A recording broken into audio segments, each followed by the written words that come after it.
પોલો ground ખાતે contractor દ્વારા જ્યાં બાળકો અને યુવાનો ક્રિકેટ રમે છે તે જ જગ્યા પર મોટી કપચી, પેવર બ્લોક અને રેતી નાખી દેવામાં આવ્યું છે અને તેના કારણે અહીં બાળકો યુવાનો ક્રિકેટ નથી રમી શકતા।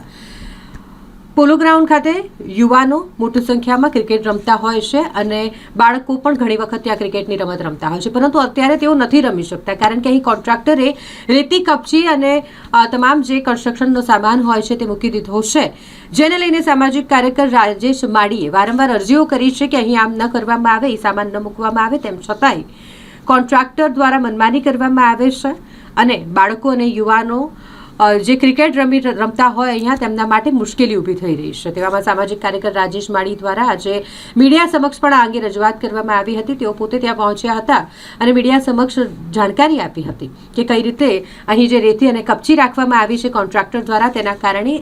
યુવાનો અથવા તો બાળકો ઈજાગ્રસ્ત પણ થઈ શકે છે। વહેલામાં વહેલી તકે કોન્ટ્રાક્ટર અહીંથી આ સામાન હટાવી લે તે માટે